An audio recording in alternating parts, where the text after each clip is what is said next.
Hey folks, and welcome to another video from A Plain Truth for You, and Well Heeled too. Well, this is exciting. I thought Flat Earth was the biggest thing that could ever be revealed in our lifetimes as far as hidden occulted truths, and now we've got the Tartarian Empire.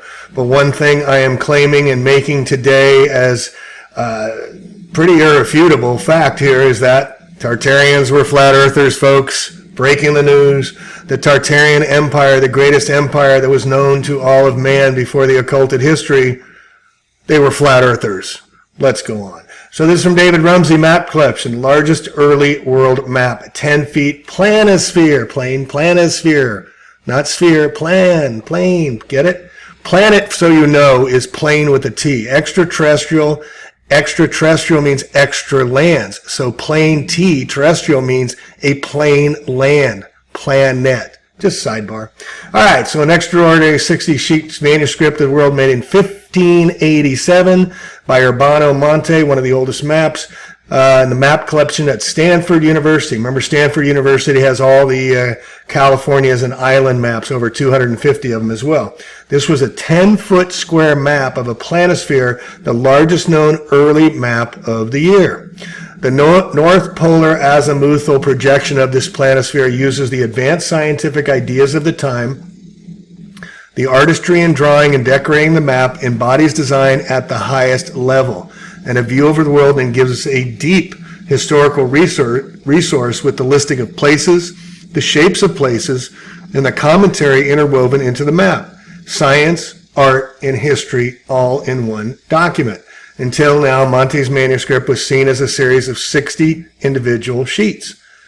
Monte made his map to serve not only as a geographical tool, but also to show climate, customs, length of day, distances within regions, in other words, to create a universal scientific planisphere.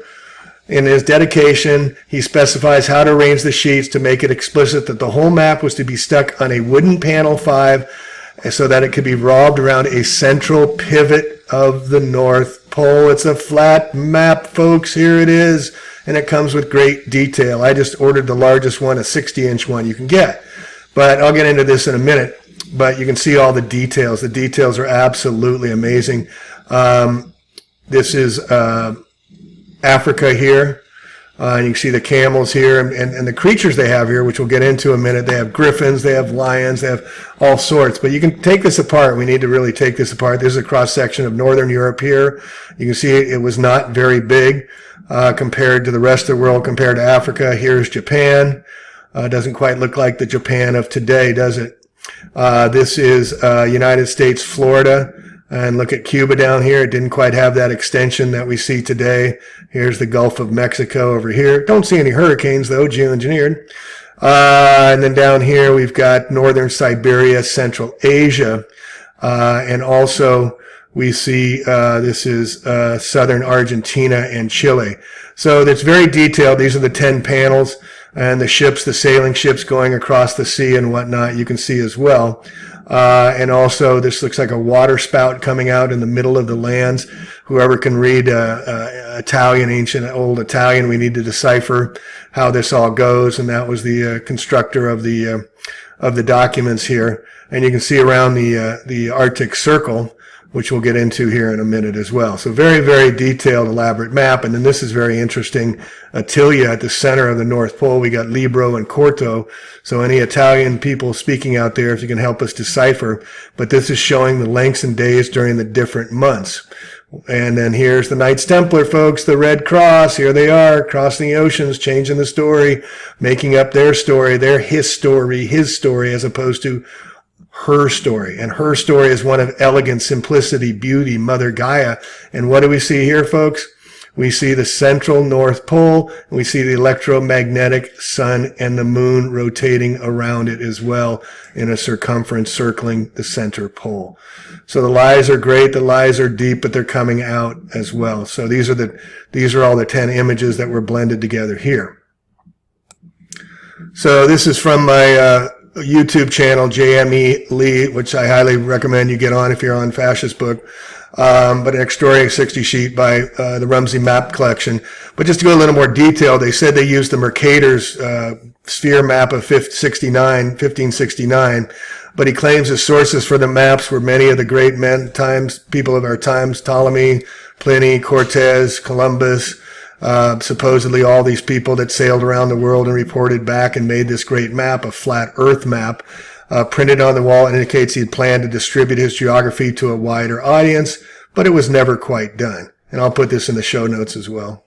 All right, for all you cartographers and map studiers, I want you to go through this. This symbol over here, you can rotate the map around in different directions to rotate its use, and then you can come in and dial it in, and it takes a second for the images to come in, but the details are absolutely fascinating. Here you have the north, the four rivers with Mount Meru, the tree of knowledge, sitting here in the center in the firmament above, and you see the details of these areas. So let's get into a little more detail in my claim that I'm making that the Tartarian Empire were flat earthers, and here we clearly see Mare Tartaro, the Tartarians. You see Tartarians all the way through this map here from the 16th century. You can see clearly that there was Tartarians, Tartari, they're flat earthers, folks, and look at these canines, these animals they had, and the horse and buggy days. Now again, this has been co-opted, so this map may not be as authentic when giving the imagery of that they had the free energy devices back then, and that the Tartarians were literally Tartaria, were literally wiped off the earth. Look at this, they got unicorns, they have griffins, chimeria throughout all this area. They're describing this fecundity of life that doesn't exist anymore. We don't know about. It could exist, but we're not being told any of this. So you can go through this whole map. It's absolutely fascinating to look at it. And then we have the Arctic Circle going around here. Let's get into that a little bit. And I've learned that this is different terrain. This is like desert land, I would think, where they have these down. Remember the Piers Res map back from 1569, I believe, where they showed that the Antarctic Circle was tropical. And here you see lions and you see antelope. You see all types of fecundity of life here, folks. Types of crocodiles. Look at this. Were they chimerians? I mean, did the Anunnaki have the technology to hybrid animals with people, the chimerians, the centaurs? Well, we're seeing evidence of that. You got crocodiles down here along the Arctic Circle and whatnot, and it goes all the way around. Let me rotate this. Pretty fun stuff. I've just been tooling around in this, and you can do it for days and days. But again, we need somebody to decipher these inscriptions and then look at all the animals they had back then. They had the chimeria, a head with a lion type of thing. Did these exist in these lands back then? Only a few hundred years ago? It boggles the mind. And then, of course, we see here in the sailing ships, here's the Vatican, here's the Jesuits with their red crosses sailing across the seas. I mean, you can see it everywhere. And then another interesting aspect that I found in this is the United States. But look at how big South Africa is, South America, excuse me, and also Africa is the size that they show on flat earth maps as well. But check this out. So what's interesting here, which we'll get into in a minute, is there's no Lake Erie up here. There's no Lake Erie. There's 16th century, middle 1550s, and there's no Great Lakes up in this area, up in the northern United States. And also look at here. Here's your island of California. One more time, documented. California was an island. Look at this big sea coming from all these tributaries, coming down, feeding from here. So these mountains higher, going to the lower areas, and then eventually going out into the ocean. But again, here's the island of California. It goes up and it connects, but you don't see the demarcation lines that would show all the way up, but it does connect over to Russia. Sarah Palin, the knucklehead that was running for president, that you could see Russia from Alaska. She was exactly right. because it's a flat map. So anyway, so you can go through this all day, and it's just a bunch of fun. You can see so many things. Here's some lobster over here, and again, all the sailing ships sailing from all around, but documenting again that California was an island. And then here's another piece of the puzzle. This is by wewarrior.wordpress, doing some excellent research. I was disturbed by this contradiction to accepted geography that I started looking into other maps of the same period, beginning with the Mercator. Didn't take long to find the 1597 map. These maps is clear. There's a clear Northwest Passage Ocean route right to both American coasts. If there were an easy marine route just 500 years ago, doesn't make the premise that the Bering Strait land bridge is the only way to America sound less plausible. Indeed. Intrigued, I eagerly listened while he told me about the new theories about the Tartarian Empire. He explained how this fascinating culture originating in the area we now call Russia and much of China may have had a huge role in shaping America's pre-colonial world. That's what we're learning now. I mean, just look at North America. No Great Lakes, no Mississippi River, mountains in the prairies, and greatly extended west coast. Check out the huge Antarctica with Australia still attached, and South America is missing its tail. Now, to me, that indicates some catastrophic changes must have happened to these land masses before our conventional map was created. I'm getting that unsettled feeling again that something very important was being hidden from us again.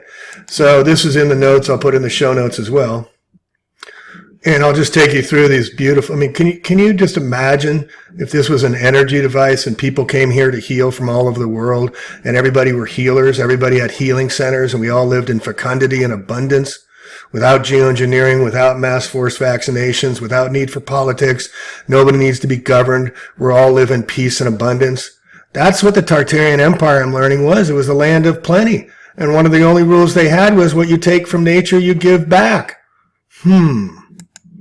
Nature gives us life, folks. We don't give her enough reference. But you can look at these maps here. And I'll move this here a little better, so you can see and put this in the show notes. Exactly what the Wee Warrior was talking about Tartaria, about the missing, look at these maps. They don't look anything. Look at how big Africa is compared to Europe. I mean, this is flat earth confirmation. And again, which really boggles my mind, if we're talking 1700, 1600, we're only talking 400 years ago. All these cataclysmic events must have occurred. Look at the landmass around the Arctic circles. I mean, these maps are available to study and to download. And then here we go again with Mount Meru and the four rivers that's talked about in all the ancient theocosmogonies of the ancient geocentrics, like the Lemurians, the Chaldeans, the Hyperboreans, the Toltecs, the Aztecs, the Mayans. They were all geocentrics. The Nords, the Far East Chinese, the Near East Chinese, they were all geocentrics, flat earthers. And this was their map. The map of the center of Eden, that flat earth universe Martin Kenny gets into so elegantly. And remember, the North Pole is magnetic. It's feminine divine. It's the attraction principle. In 2020 is going to be an interesting time. There may be an ascension time. But, I mean, just go through this and look at these posts and see what I'm talking about here. And again, we can see that California was an island. This was sent in by Sean Nebel. Thank you, Sean. And that Tartaria was there, and that Antarctica touches South America. So it was all connected back then, much more so. So travel would have been easier, not harder, as we've been sold and told and lied to. And then here's a beautiful map including the earth in the center here, and then all the different realms of the heavenly realms. I mean, there's 9 realms away after ours of heavens of realms. There's so much more to know. And Mercury, Venus, the moon, it goes all through the ancient teachings about there is much bigger story than just human life here in the physical realm. We're spiritual beings having a physical experience. And who is behind all the lies and the mass deceptions? Of course, it's the J-suits. Who is behind likely the destruction of the great Tartarian horde empire? Here you see them, the Jesuits celebrating, and here you see the Mongolians and the Chinese underneath them, under their control, the Jesuits showing their world, and here climbing the pole, climbing the mast. I mean, it's all right there in front of us. But also, here's Queen Califia. We're going to get into this in another video, that the women, the Amazon women, were in California as late as the early 1800s. They had griffins that protected themselves from men.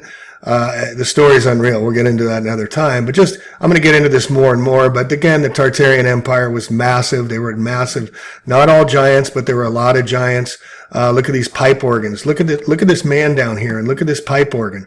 These were healing devices. These were used up until the Great Exhibition, the Pan-Pacific Exhibition in San Francisco. They had them. They had them all over the world in the cathedrals because they were healing centers. The magnetrons were healing centers. The fireplaces, they controlled the temperatures of the rooms of the entire houses. You think this is going to heat a house in old Victorian times?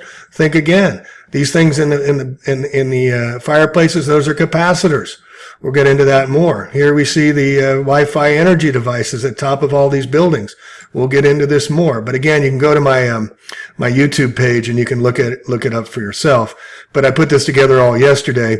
And then something really interesting I just want to end with this, even though it's not very comfortable. This EMF weapon was tuned for life.